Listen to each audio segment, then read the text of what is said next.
Hablemos de libros. ¿Qué más?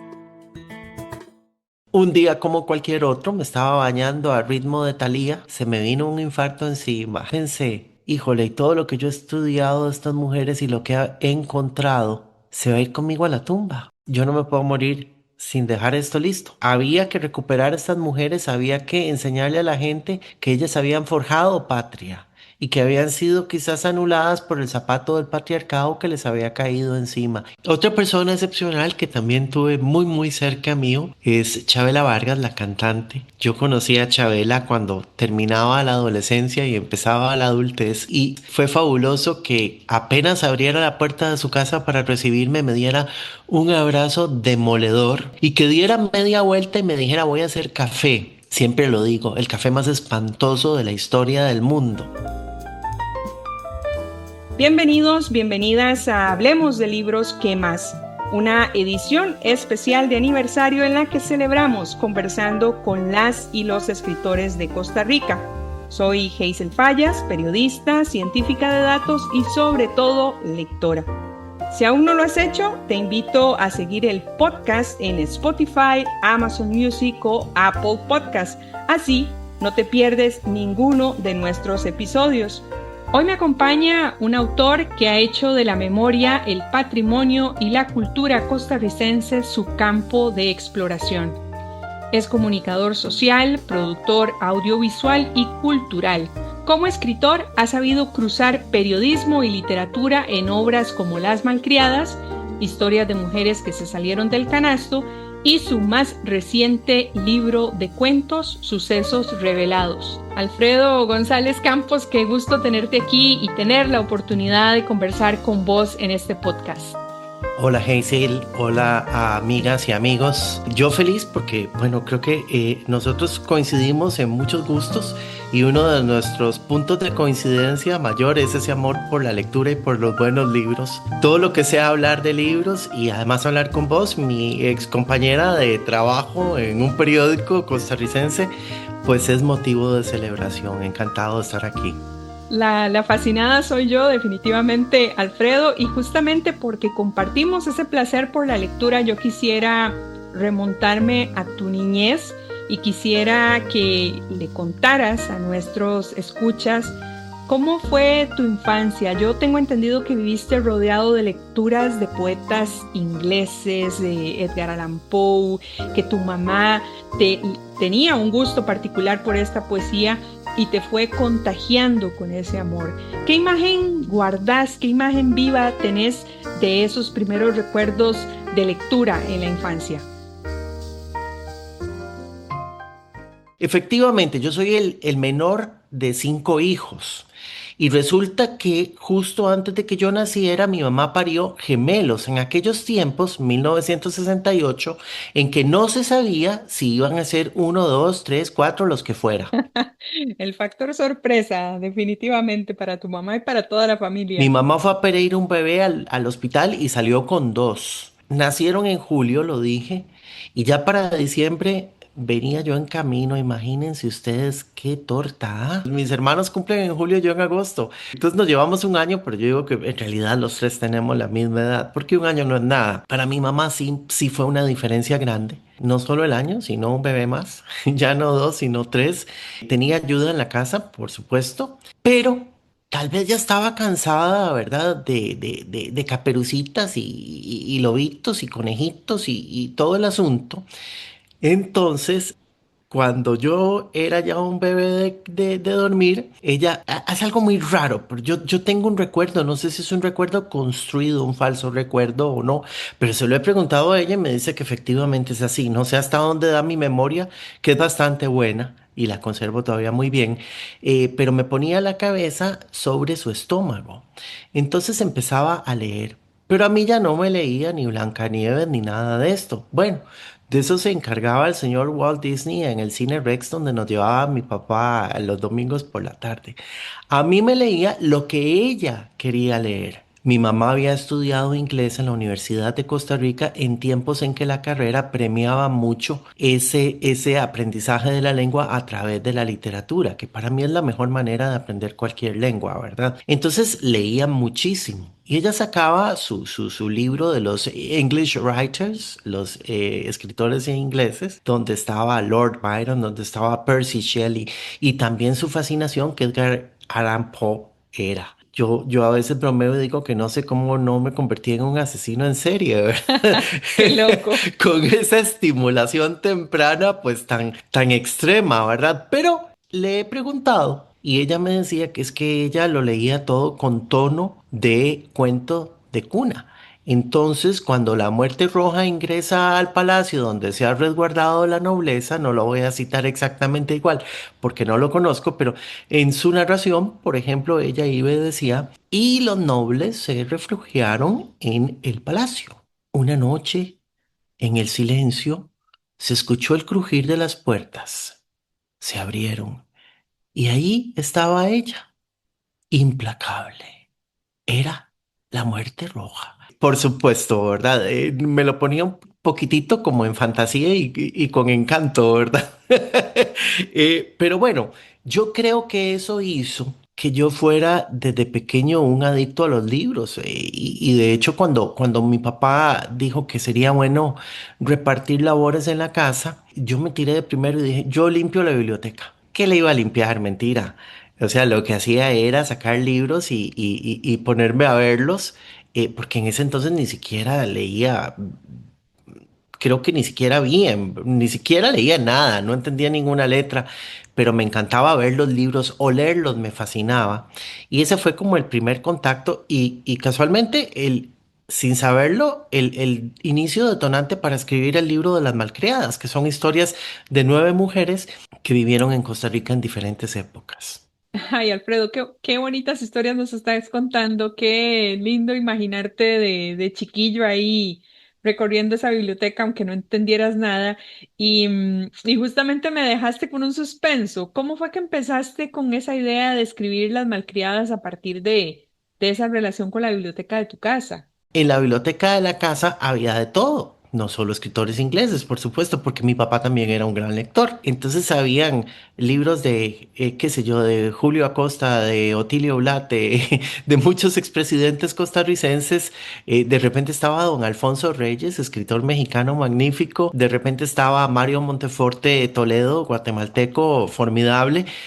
Y un día, en lo que yo estaba moviendo libros, cayó uno y cayó abierto. Y había una mujer maravillosamente hermosa. Entonces yo fui con el libro abierto, las fotos de la mujer, y le dije a mi mamá, mamá, ¿quién es esta actriz? Y mi mamá se rió y me dijo, ¿por qué actriz? Y le dije, porque es muy linda. Y entonces mi mamá me dijo, no, no, no, no es una actriz, es una escritora. Y era Yolanda Oriamuno. Ni más ni menos que Yolanda Oriamuno, que es, me atrevería yo a decir, la mejor novelista costarricense de todos los tiempos hasta el día de hoy. Mi mamá me dijo en ese entonces, es que no todas las mujeres bonitas son actrices. Yolanda es más bonita con lo que escribe que con lo que es. Y yo, eso no me lo creo, porque era demasiado linda. El tiempo le ha dado la razón, pero esa belleza física se acabó y está hecha polvo, probablemente ya ni hueso, en un sepulcro aquí en el Cementerio General de San José. Y sin embargo, tenía razón mi mamá, la verdadera belleza de Yolanda, la de su intelecto, su verdadero brillo, es la que sigue viva y es la que va a ser eterna, ¿verdad? La física se acabó en su sepulcro.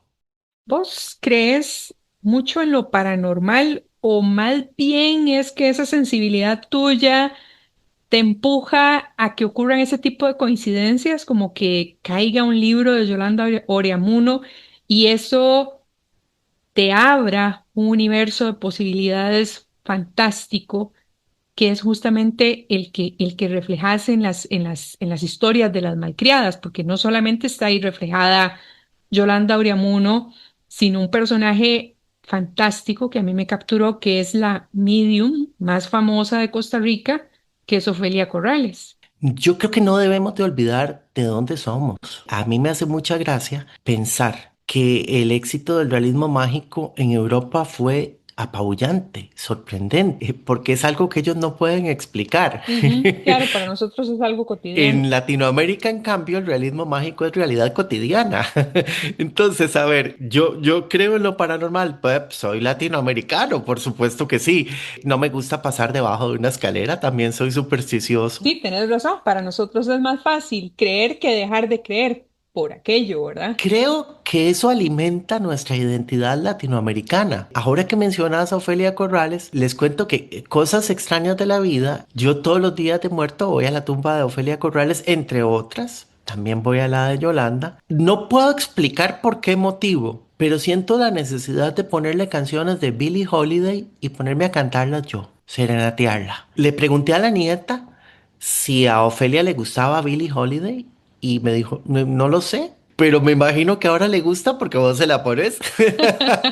Entonces, bueno, yo creo en eso, pero también creo más que en las coincidencias, en las coincidencias, es decir, algo que nos empuja a hacer algo o nos da una señal para empezarlo. Ese día que cayó el libro yo era un niño, no, nunca me imaginé que Yolanda iba a terminar en un escrito mío, ni siquiera en un escrito periodístico. Pero a partir de ese día Yolanda entró en mi vida y se quedó.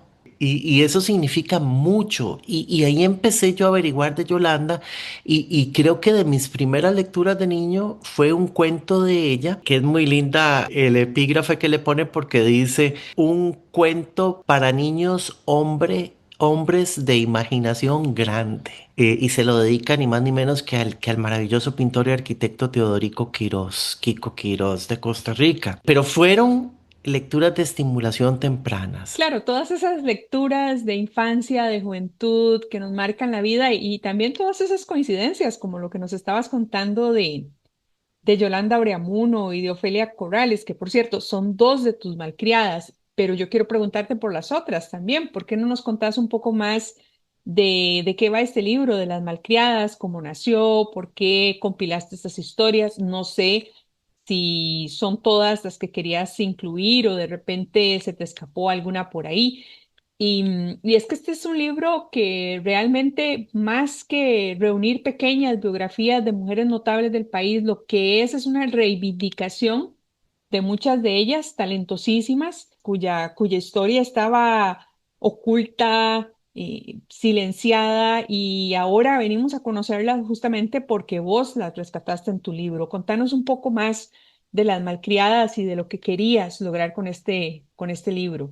Bueno, ahora me vas a hacer llorar, Hazel, con eso que dijiste de último. Pero bueno, vamos a ver, volvemos a lo mismo. Somos latinoamericanos, somos presa de un pecado capital que se llama patriarcado y sin embargo, la mayoría del tiempo vivimos bajo otro régimen, un matriarcado, y un matriarcado que suele ser admirable y hermoso. Yo vengo de dos figuras, de dos familias donde hay dos figuras muy grandes y son las abuelas. Y de ahí derivan las tías y las primas y las sobrinas y pura gente admirable. Además, debo decir con muchísimo, muchísimo orgullo que se me inflama el alma, que pertenezco a dos familias donde el respeto y el cariño son la norma. Entonces creo que eso motivó mucho a terminar escribiendo un libro sobre mujeres, siendo yo hombre, el venir de donde vengo. Pero ¿qué ocurrió? Yolanda trae a Eunice Odio, que es su mejor amiga por mucho tiempo, y Eunice es mágica. Vaya, qué mujer más impresionante. Bueno, hay que tener cierta edad para poder ya entender su poesía, porque es una poesía muy críptica. Es maravillosa, es alucinante. En el camino aparecieron otras personas. Cuando yo era un bebé, ese bebé que nació después de los gemelos, como a los 3 días de haber nacido, mis ojitos encontraron una luminosidad como un faro en forma de sonrisa. Eulalia Bernard Little. Eulalia es una poeta afrocostarricense que comparte su naturaleza de manera despreocupada y sin egoísmo alguno con todo el mundo, muy orgullosa de su cultura. Yo tuve el privilegio enorme de vivirla en primera persona y por eso se me salen las lágrimas, porque no, me cuesta mucho creer que personas excepcionales así se vayan de este mundo, no es justo.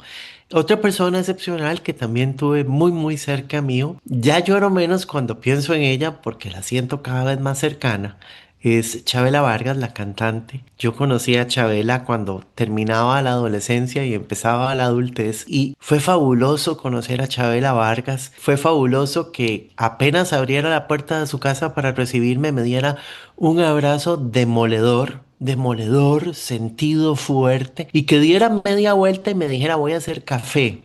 Siempre lo digo, el café más espantoso de la historia del mundo, porque le echaba como 5 cucharadas de café y 2 gotas de agua.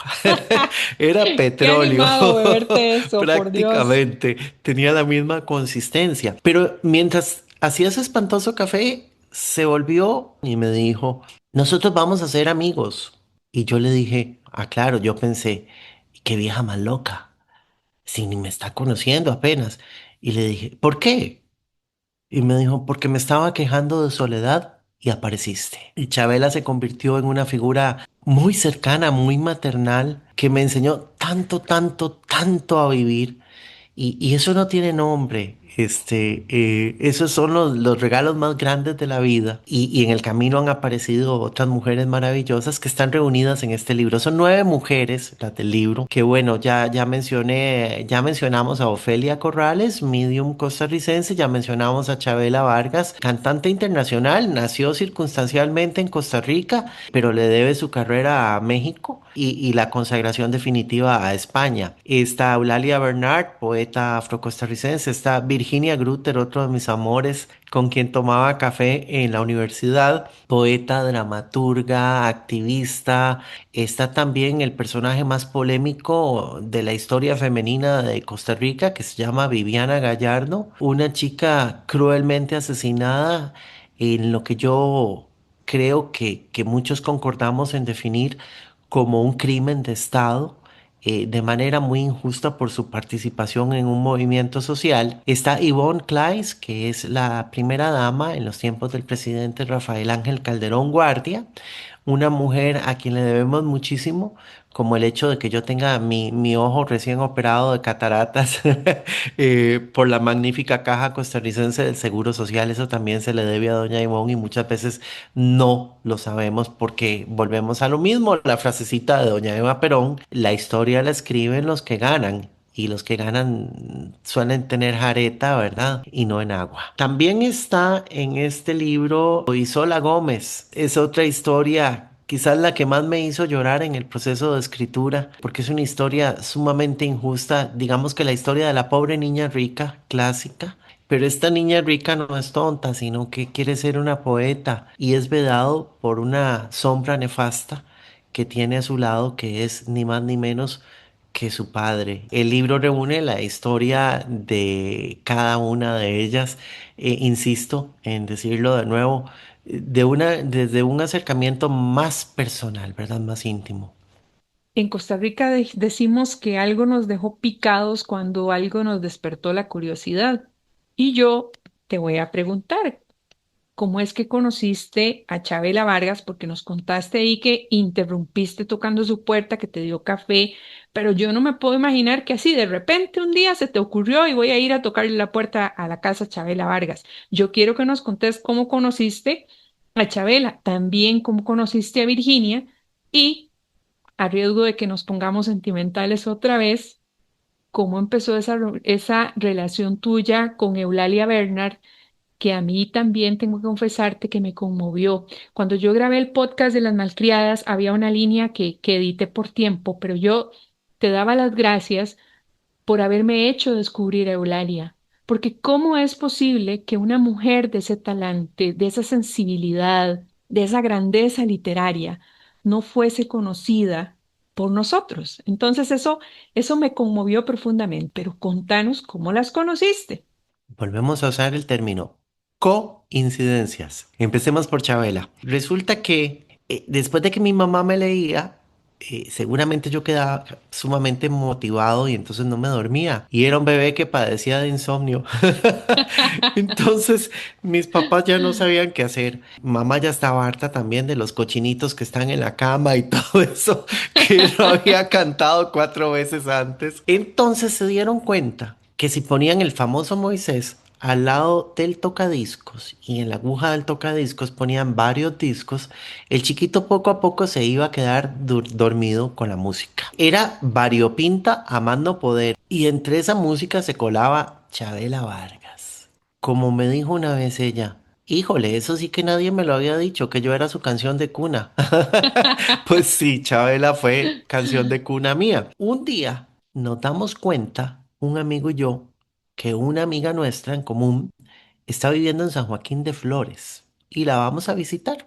Yo voy manejando y casualmente o causalmente, no lo sabremos, voy escuchando un CD de Chabela ya vieja, porque claro, yo la voz que conocí de Chabela es la de la Chabela joven, ¿verdad? Esta es ya Chabela vieja, cantando con esa voz ríspida. Y mi amiga, que no tiene sensibilidad para esas cosas, me dice, ¿quién es esa vieja que canta tan feo? Muy sincera tu Y yo amiga. pegué un frenazo, ¿verdad? Esos que el carro da un coletazo y le dije, la voy a bajar, Se lo ¿eh? merecía. Y entonces me dice, no, no, ¿quién es? En serio, le digo, "Es Chabela Vargas, más respeto, le digo. Bueno, mi amiga siguió y me dijo, para ver la carátula de ese CD, y entonces vio la carátula y dice, y pero esa doñita es la que camina conmigo todas las mañanas. Ay, no puede ser. Efectivamente, Chabela era la vecina de mi amiga. Y entonces mi amigo y yo, como niños traviesos, empezamos a visitar cada vez más a mi amiga y en realidad no la visitábamos a ella, íbamos a postrarnos debajo de una ventana de la casa de Chabela para escucharla hablar por No puede teléfono. ser. Dice, ¡ay, ahí está! ¡Ay, toquémosle el timbre! Y mi amigo me dice, ¡nos mata! De fijo. No se hizo, yo fui después muchas veces, ya mi amiga no vivía ahí, pero yo fui muchas veces con flores para conocerla. Y Chabela nunca estaba porque viajaba mucho a dar conciertos y todo el asunto. Hasta que un día llegué con las florcillas típicas, era un sábado, y toqué el timbre y entonces en el intercomunicador se oyó la voz de ella, indiscutiblemente. Bueno, y yo creo que como periodista que nos enseñan a conseguir siempre la frase gancho Ya me imagino. para que el lector continúe leyéndonos. Dije, tengo que pensar algo rápido. Y entonces le dije, usted no me conoce, pero le traigo estas flores. Y entonces yo vi que se corrió un poquito una cortina y me sentí observado y volvió a correrla y me dijo, bueno, es que yo estoy un poco resfriada, entonces no puedo salir. Y ya yo iba dando la vuelta y dije, hoy los sobrinos juegan frisbee contra la tapia con los CDs de Chabela. Y me dijo, pero abro el portón y vienes y me la das. Ah, qué Y lindo. entonces se oyó el ruido del portón abriéndose y yo literalmente me sentí como Jonathan Harker cuando se abren las puertas del castillo de Drácula, así entré. Y luego vino el abrazo demoledor y todo lo que vino después. Esa es Chabela. Oíme, nada más antes de que nos contes la historia de Eulalia, ni Almodóvar se atrevió a tanto con Chabela. Bueno, entonces les voy a contar una historia de Almodóvar. Opa. Resulta que yo me había quedado sin trabajo. Iba con un amigo, porque todos los sábados sacaba a comer a Chabela o los domingos y a hacer mandados y todo el asunto. Entonces llegamos a la casa y ella tenía un sobre y me lo dio y me dijo, toma, esto es para ti. Te vas a ir a España con el dinero que hay adentro, vas a comprar el billete y vas a sobrevivir un mes. Le vas a entregar esa carta a Pedro. Pedro te va a dar trabajo. Dice, Pedro no es complaciente de primera entrada. Tienes que ganarte su confianza. Entonces te puede poner a limpiar baños de entrada. Pues lo haces. Y entonces, bueno, yo me conmoví mucho. Le dije, Chabela, Chabelita, mi amorcito, se lo agradezco en el alma. Pero yo creo que hay que saber leer las señales y a mi papá lo acaban de operar a corazón abierto y el hecho de que yo esté sin trabajo más bien es una ayuda para estar en la casa y ayudarlo. Entonces ella dijo, bueno, es que estaba preocupada y pensé que eso era, bueno, ella era así, muy cariñosa. Ay, Alfredo, vos sos como abrir la caja de Pandora, estás lleno de secretos y de misterios, pero de verdad, muchas gracias por estarnos contando estas anécdotas. Yo estoy fascinada y me lo imagino todo casi que nítido. Y bueno, no se nos puede olvidar la historia también de cómo conociste a Eulalia Bernard, a la gran poeta costarricense.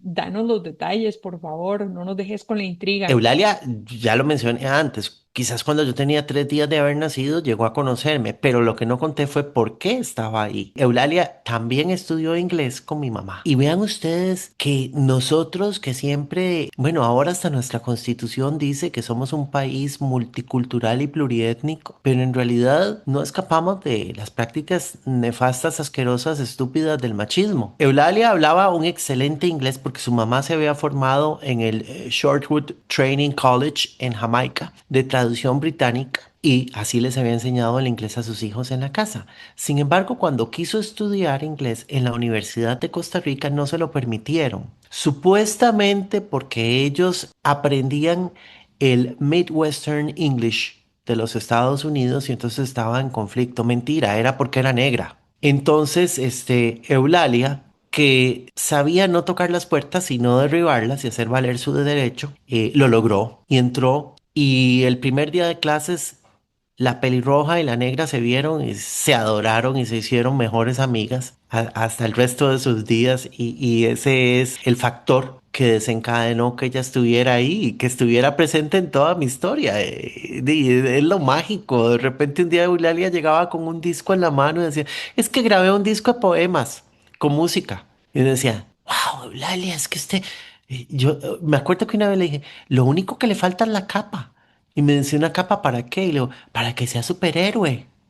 Bueno, ahora tendríamos que decir superheroína, ¿verdad? Bueno, esa es Eulalia. Y Virginia Grutter, fue quizás la más graciosa de las tres historias. Yo era estudiante en la Universidad de Costa Rica, trabajaba en una aerolínea y entonces nunca me alcanzaba el tiempo. Bueno, seguimos en las mismas, nunca me alcanza el tiempo. Y entonces resulta que siempre iba como tarde a clases y para colmo tenía un mal hábito, fumaba. Me estaba echando el cigarro y de repente sentí un manotazo en el hombro y me volví como listo para devolver el golpe. Y encontré a una mujer grande, muy grande, con los labios rojos encendidos, la cara blanca como las geishas y el pelo negro, brillante, azabache, menudita. Y ella llegó y me señaló al sol, que era un día nublado, y me dijo, compañero, ¿por qué está triste? Y yo, al igual que Chabela, pensé, dije, qué vieja más loca. Pero dije, pero ¿y si dependiendo de lo que le respondo, me agarra a sombrillazos o me deja ir?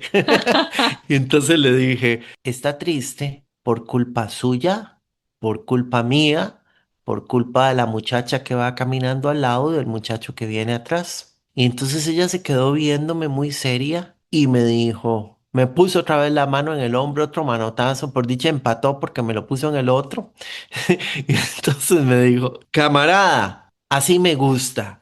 Esa es una respuesta buena. Ahora se ganó el privilegio de invitarme a un café. Yo no sabía quién era. Y ella empezó a contarme. Y entonces, bueno, uno cuando es joven a veces es poco humilde. Y recuerdo que una vez me dijo, es que como decía Bertolt Brecht, yo trabajé con él un tiempo. Usted sabe quién es Bertolt Brecht, ¿verdad?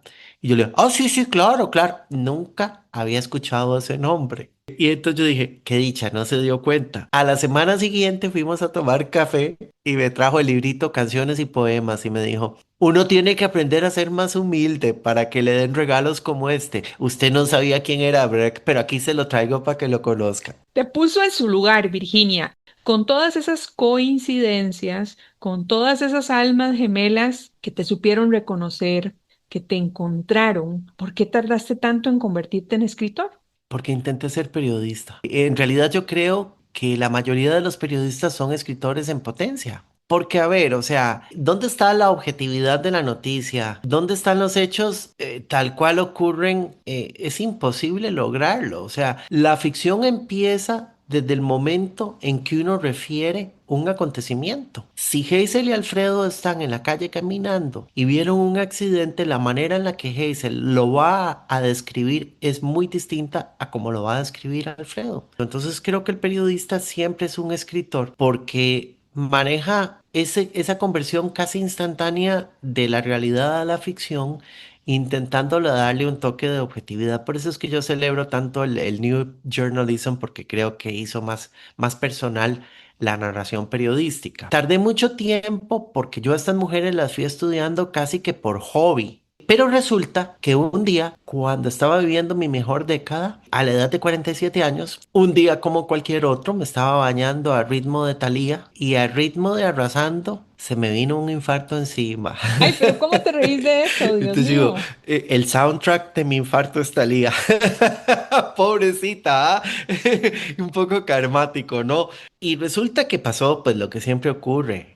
Me llevaron al hospital y casi que ya estaba listo para morir. Y de verdad lo estaba. Recuerdo que llegó una de mis hermanas muy preocupada y lloraba mucho. Yo le tomé la mano y le dije, yo estoy listo para morirme. Me salvó una inyección, por cierto, bueno, y la Caja Costarricense del Seguro Social, esto parece que es como el patrocinador mío, pero bueno, le debo la vida, sí, me patrocinan la existencia. Y resulta que en el momento en el que yo pensé que ya me iba a morir, a ver, no me puse a pensar ni a quién tenía que pedirle perdón, ni nada, ay, no, qué pereza, pero sí pensé, híjole, y todo lo que yo he estudiado de estas mujeres y lo que he encontrado, se va a ir conmigo a la tumba, que era algo que yo repudiaba porque, a ver, muchos de los informantes para hacer este libro están muertos y yo corría contra el tiempo a entrevistarlos porque si es que, a ver, si la señora tiene 89 años, las posibilidades son que no dure mucho. Y ahora estaba siendo yo víctima de lo mismo. Entonces, bueno, no me morí y en la convalecencia me llevaron a la casa de mi hermana Irene. Y entonces yo decía, necesito la computadora. Y después me puse a trabajar en un ensayo que estaba escribiendo de Viviana Gallardo. Ya había escrito mucho de Yolanda, ya había escrito mucho de Eunice, algo de Chabela, entonces no, eso no era tan difícil, de hecho las dejé de últimas por eso, pero dije, ahora sí, yo no me puedo morir sin dejar esto listo. ¿No será que al ritmo de Arrasando se te metieron todas estas malcriadas así al corazón directamente? Y ahí fue donde dijeron todas, no, queremos salir y vamos a entrar todas al corazón de Alfredo, así como de sopetón. Bueno, es muy probable, Hazel. Yo creo que de hecho ellas dijeron, si este se muere, lo recibimos, pero si se va a salvar, nos salvamos con él y nos regresamos al planeta Tierra. Yo siempre bromeo con los amigos y les digo, ay, no me manden al cielo cuando me muera, porque qué aburrido el arpa y San Pedro y las llaves y todo ese cuento. Yo creo que en el infierno es más divertido porque el tequila es gratis y además están las hermanas Gabor esperándolo a uno en la barra con un Bloody María o con un Margarita, dice, hola, bienvenido. Creo que ellas, sí, arrasaron. Y Hazel, a ver, no lo digo con ninguna ínfula, sino con conocimiento en la realidad. Literalmente arrasaron. Yo pensaba que este libro iba a ser así, pues como la mayoría de los libros, que uno lo presenta, se hace una ceremonia, unas cuantas entrevistas y ya. Pero resulta que no, se agotó la primera edición y entonces yo me puse a trabajar en una segunda edición que quedó muy hermosa. ¿Y qué te digo? Se acaba de agotar la segunda edición. Y esto se ha convertido en un fenómeno, en un fenómeno. Es más, ya yo empiezo a tener un apodo. A mí ahora alguna gente me ve pasar y dice, ahí va el malcriado. Ellas lo lograron, como las novias de Drácula, solo que mejor que ellas, que no salieron solo por las noches, sino que están todo el tiempo así 24/7 en la mente y en las bocas de las personas. Alfredo, qué vida tan fascinante has tenido y tenés, y qué bonito conversar con alguien que tiene claro cuál es el valor de vivir la vida al máximo. Y para tus lectores, qué fortuna que todas esas experiencias de vida y esa sensibilidad hayas decidido transformarlas en literatura, en ensayos, en estos cuentos. Yo quiero darte las gracias desde lo más profundo de mi ser por toda esa generosidad con la que has compartido hoy conmigo y con las personas que te están escuchando. Yo quedo fascinada y quedo a la espera de tus próximos libros y como te decía, te agradezco profundamente el tiempo que has tomado para contarnos, para dejarnos ver, para revelarnos quién es Alfredo González Campos. Muchísimas gracias. No, yo feliz de conversar con vos y con las amigas y los amigos que nos escuchan. Hemos hablado de 2 libros, pero también hemos hablado mucho de El libro de la vida. creo que soy como un libro sin capítulos condenados o ocultos, ¿verdad? Pero bueno, creo que eso da la vida cuando uno la vive plenamente. Así es. Yo feliz de conversar. Creo que excedimos el tiempo, como suele ocurrirme. Es que hablo mucho, No, pero bueno, todo bien. feliz de estar conversando aquí con ustedes y ¿qué les digo? Me hiciste mucho llorar. También, qué bueno que te reíste, a pesar de que te hice llorar. Pero también me hiciste recordar y recordar es muy bueno y muy sano, nos libra de las enfermedades de demencia y también nos hace ejercitar un poco el alma. Muchísimas gracias por este ratito. Yo estoy segura de que a las personas que van a escuchar o que están escuchando este podcast, se les va a hacer como a mí. En un trinar de dedos se me pasó el tiempo conversando con vos. Agradecerte de nuevo y también a las personas que siguen este podcast, recordarles que pueden seguirnos en su plataforma favorita y contarles a sus amistades sobre este episodio. Por cierto, me encantaría leer sus comentarios, tanto en Spotify como en Instagram. ¿Qué les pareció este episodio? Ya saben que pueden buscarnos como Hablemos de Libros, ¿qué más? Y por supuesto nos escuchamos en el próximo episodio de esta edición especial de primer aniversario con las y los escritores de Costa Rica. Y como siempre les digo, nunca dejen de leer. Hasta la próxima.